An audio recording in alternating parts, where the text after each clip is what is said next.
Assalamualaikum warahmatullahi wabarakatuh. Halo anak-anak semua.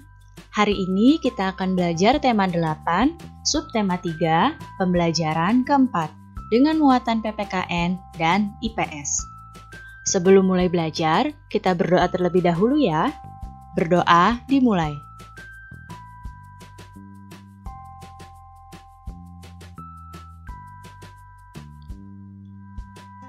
Berdoa selesai.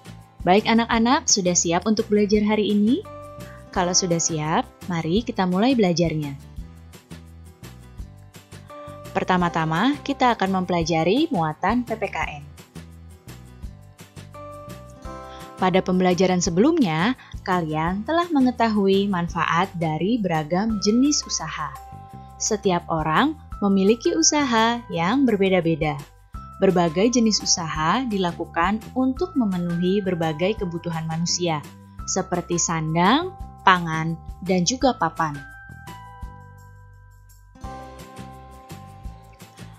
Manusia akan melakukan kegiatan ekonomi untuk memenuhi kebutuhan hidupnya.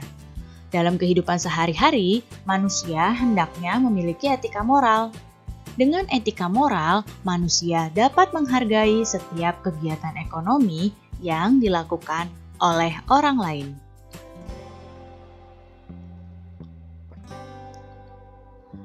Keragaman usaha ekonomi menimbulkan keragaman sosial di dalam masyarakat. Lalu, bagaimana ya kita harus bersikap di tengah keragaman ekonomi tersebut? Adakah di antara kalian yang tahu caranya?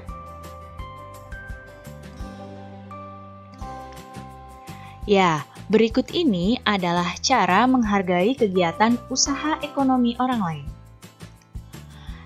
Yang pertama adalah dengan menghormati setiap jenis pekerjaan orang lain.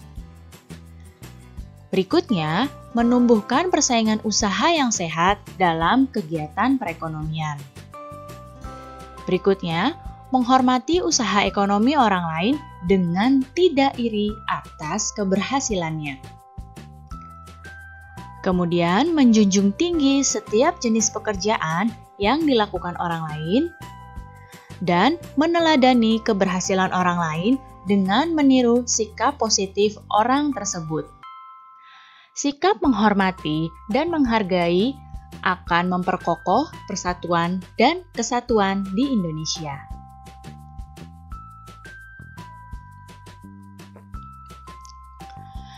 Kegiatan ekonomi seperti produksi, konsumsi, dan distribusi saling berkaitan satu dengan yang lainnya. Suatu produk atau barang yang kita konsumsi merupakan hasil dari proses beberapa kegiatan ekonomi. Sekarang kita akan mempelajari muatan IPS.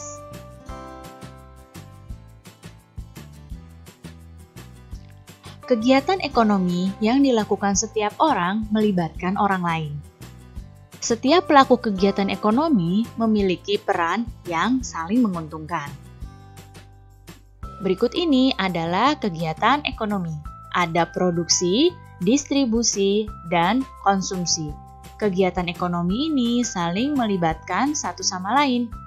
Nah, di sini produksi membutuhkan tenaga kerja. Tenaga kerja akan mendapatkan balas jasa berupa gaji.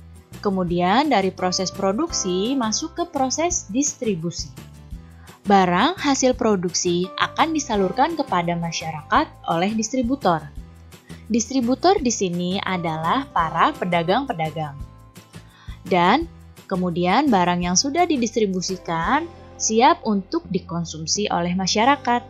Barang atau jasa tersebut dikonsumsi oleh konsumen untuk memenuhi kebutuhan hidupnya. Jadi, dalam kegiatan ekonomi ada produsen, ada distributor, dan ada konsumen.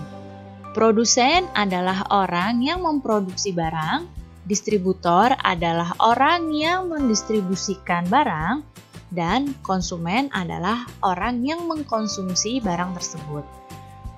Ketiga hal ini saling berkaitan satu sama lain. Jadi, ketiga pelaku kegiatan ekonomi tersebut saling berhubungan untuk memenuhi arus diagram ekonomi. Nah, sekarang lihat di hadapan kalian. Ada seorang anak yang memegang baju. Amatilah pakaian tersebut, atau coba amati pakaian yang kalian kenakan.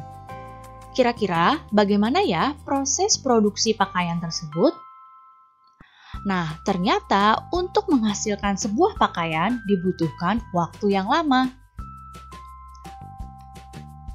Kita akan melihat proses produksi pakaian hingga bisa sampai ke konsumen.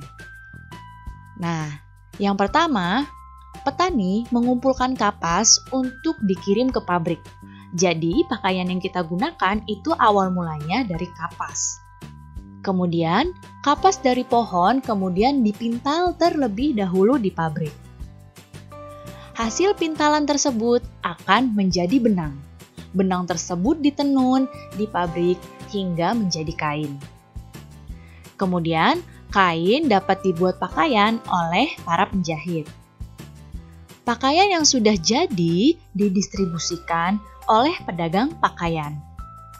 Dan konsumen pun membeli pakaian.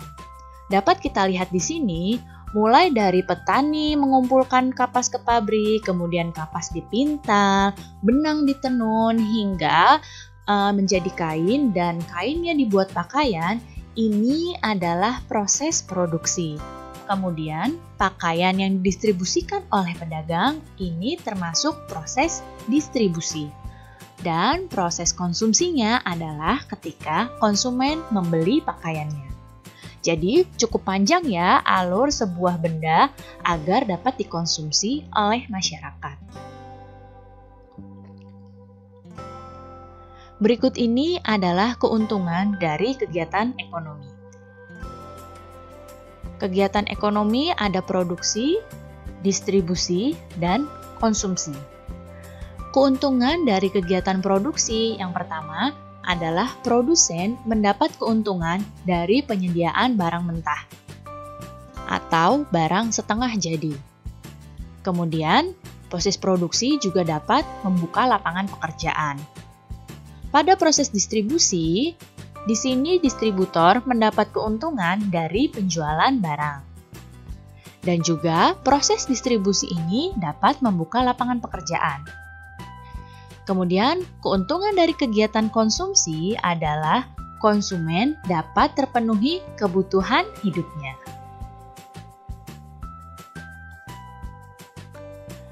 Keberadaan setiap kegiatan ekonomi saling mendukung kebutuhan satu sama lain, sehingga menciptakan hubungan yang saling menguntungkan. Baik anak-anak, cukup sekian ya penjelasan Ibu kali ini. Mudah-mudahan kalian paham dan mengerti. Terima kasih anak-anak semua. Sampai jumpa lagi. Wassalamualaikum warahmatullahi wabarakatuh.